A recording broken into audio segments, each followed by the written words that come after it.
Hello guys, welcome to current affairs fund. दोस्तों, अगर आप आईबीपीएस क्लरिकल का फॉर्म भर रहे हैं तो आपको कुछ चीज़ें बहुत ही ध्यान से फिल करनी है, क्योंकि कई बार क्या होता है कि आपका फॉर्म रिजेक्ट हो जाता है या फिर आपको एग्जामिनेशन में एंट्री नहीं मिलती। यहाँ पर जो गाइडलाइंस हैं उसी के हिसाब से आपको अपना फॉर्म भरना है।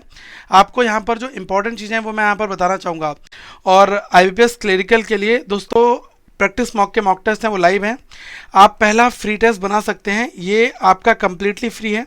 जो आपका लेटेस्ट पैटर्न है उस पर सारी चीज़ें आपको एज यूजुअल मिल जाएंगी। 20 प्रीलिम्स के मॉक टेस्ट हैं तो आप इनको बना सकते हैं और बहुत ही अफोर्डेबल रेट्स में इन्होंने प्रोवाइड कर रखा है। 499 में 6 मंथ और 799 में जो है आपका 1 ईयर है। तो अब मैं आपको वो सारी इसेंशियल इंपॉर्टेंट इन्फॉर्मेशन है वो मैं आपको एक एक करके यहाँ पर बता रहा हूँ।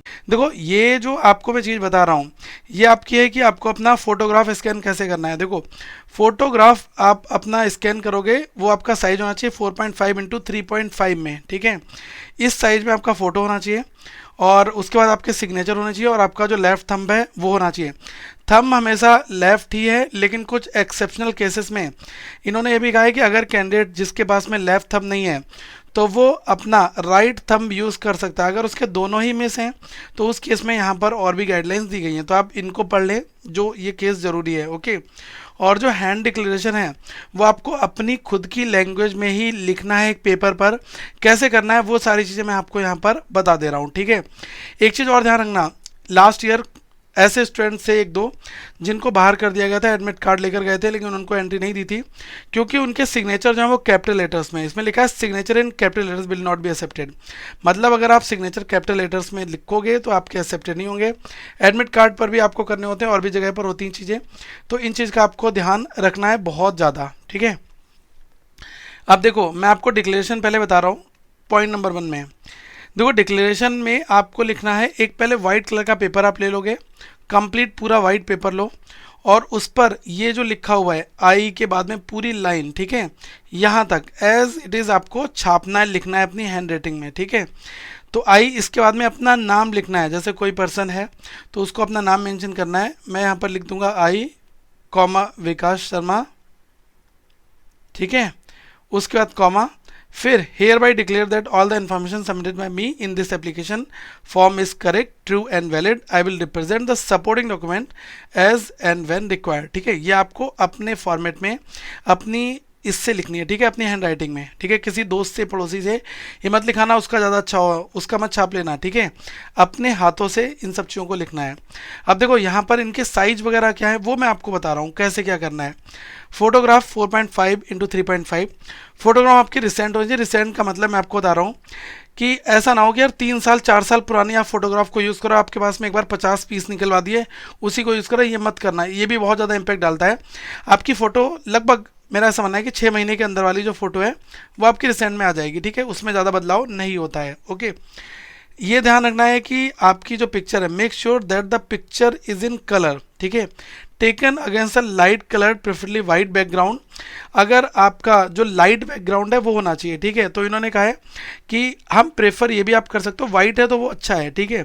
जो आपकी फ़ोटो आ रही है, ठीक है, यहाँ पर इसका जो बैकग्राउंड है वो दोस्तों लाइट हो, ठीक है। तो ये चीज़ यहाँ पर है, अगर वाइट है तो वेल एंड गुड है। और आप कैमरे को स्ट्रेट देखो, ये कुछ गाइडलाइंस लिखी हुई हैं। और डायमेंशन क्या है कि 200 इंटू 230 पिक्सल ये प्रेफर्ड है। साइज अपलोड करने का 20 से 50 KB ही है, इसके बीच में आपकी होनी चाहिए। और जो पिक्चर का फॉर्मेट है वो क्या आपका है, .jpg या jpeg। इससे आपकी फ़ाइल ईजिली अपलोड हो जाएगी, कोई भी दिक्कत यहाँ पर नहीं आएगी, ठीक है। अब आपको सिग्नेचर थोड़ा सा मैं एक बार बता दे रहा हूँ। देखो, सिग्नेचर ध्यान से आप समझ लो। सिग्नेचर में यहाँ पर मेंशन क्या कर रखा है कि 140 इंटू 60 कुछ इस फॉर्मेट में आपका बनेगा, ठीक है। 140, ये तो काफ़ी मैंने छोटा बना दिया, कुछ आपका ऐसे बनेगा, ठीक है। 140 इंटू 60 इसमें आपका आ जाएगा सिग्नेचर, ठीक है, जो साइज है। और 10 से 20 KB इसका इन्होंने लिखा है कि केवल जो किलो ये आपकी KB है 10 से 20 KB ही आपकी होनी चाहिए, इसके बीच में आपका चल जाएगा। और जो बड़ी फाइल्स होंगी वो एक्सेप्ट सिस्टम नहीं करेगा, तो इस चीज़ का आपको ध्यान रखना है। और मैंने आपको जैसे बताया कि क्या क्या जो आपकी स्कैनिंग है, फाइल टाइप JPG ये दोनों एक्सेप्टेड हैं, ये ध्यान रखना आप, ठीक है। और जो थंब इम्प्रेशन है वो भी आपको एक वाइट पेपर पर लेना है, ब्लैक या ब्लू से, जो आपके पास स्टाम्प होता है लेफ्ट थंब अपना ब्लैक या ब्लू से आपको लेना है, उसको स्कैन करना है और कलर्ड स्कैन होना चाहिए हमेशा, ठीक है। आप फोटो भी ले सकते हो और उसको आजकल कैम स्कैनर वगैरह से कट कर सकते हो, देख लो अगर वो ठीक आ जा रहा है तो वेल एंड गुड है, वैसे तो मोस्ट प्रॉब्ली आ जाता है, कोई दिक्कत उसमें नहीं आती है, ठीक है। तो ये चीज़ है यहाँ पर। साइज अगर पिक्सल्स में लोगे 240x240 है, ओके। और ये यहाँ पर मेंशन कर दिया है। और सेंटीमीटर में 3 सेंटीमीटर टू 3 सेंटीमीटर, ये आपकी विड्थ तो हाइट मतलब इक्वल है, ठीक है। एक आपका स्क्वायर जो शेप है उसमें आपको करना है, ओके। 20 से 50 KB ही फाइल आपकी चलेगी ये वाले में। ब्लैक या ब्लू किसी से भी कल चल जाएगा, कोई दिक्कत नहीं है। और ध्यान रखना है कि जो आपका डिक्लेरेशन है वो इंग्लिश में ही लिखा होना चाहिए, वाइट पेपर पर ब्लैक इंक, ठीक है। आपको काले से लिखना है। अब इसके पीछे का रीज़न क्या होता है यार, ठीक है। देखो ब्लैक इंक जो होती है ना, स्कैन करने पे बिल्कुल क्लियरली अच्छे से आती है। ब्लू में थोड़ा बहुत लगता है कि ऐसा है, तो मेरा ऐसा मानना है कि जो ब्लैक है वो यहाँ पर इस वजह से इन्होंने दे रखा होगा, ठीक है। और the applicant has to write, ये आपका हो गया।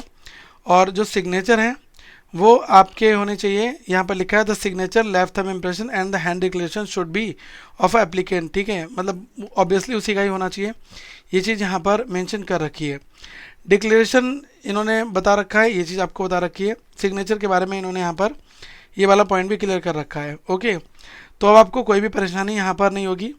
और ये भी मैंने आपको बता दिया कि जो सिग्नेचर हैं वो आपके ब्लैक से होने चाहिए। देखो सिग्नेचर भी ब्लैक से, जो हैंड डिक्लेरेशन है वो भी आपका ब्लैक से, जो थंब है वो आपका ब्लैक या ब्लू दोनों से चल जाएगा, ये वाली चीज़ यहाँ पर, ओके। तो इस चीज़ का बहुत ध्यान रखना है जब आप फॉर्म अपना भरें। और कैपिटल बिल्कुल भी नहीं होने चाहिए, और इसके बेस पर आप अपना फॉर्म जो है सबमिट कर सकते हैं। ध्यान रखना कि कोई भी A4 का जो शीट है उसको ले लें और उस पर अपना सिग्नेचर करके स्कैन कर लें, और जो अपना हैंड डिक्लेरेशन उसको लिखकर स्कैन कर लें, उससे आपका सब कुछ ठीक हो जाएगा। आई होप ये चीज़ आपको समझ में आ गई होगी। और दोस्तों IBPS क्लरिकल के जो मॉक टेस्ट हैं वो भी लाइव हैं। आपको बता दूं कि प्रैक्टिस मॉक काफ़ी अफोर्डेबल रेट पे आपको मॉक टेस्ट प्रोवाइड करा रहा है। तो आप ये देख लो कि ये पहला फ्री टेस्ट है जो कम्प्लीटली फ्री है लेटेस्ट पैटर्न पर। आप इसको बनाओ, इसका लिंक आपको नीचे डिस्क्रिप्शन में मिल जाएगा। मैं ऐसा इसलिए बता रहा हूँ क्योंकि ये आप देख सकते हो कि यहाँ पर इन्होंने 499 में 6 महीने का प्लान है इनका, और 1 साल का पूरा ले लोगे प्रो तो 799 में, जिसमें आपके सारे टेस्ट इंक्लूडेड हैं, ठीक है। तो वो आप यहाँ पर देख सकते हो। और पहले फ्री टेस्ट बनाओ, लेवल देखो, लेवल दमदार है, बिंदास, उसके बाद अपनी तैयारी स्टार्ट कर लो, ठीक है। डेली एक मॉक देना, 20 प्रीलिम्स के मॉक टेस्ट मिलेंगे। इसका लिंक आप सभी को नीचे डिस्क्रिप्शन में दिया गया है, ओके।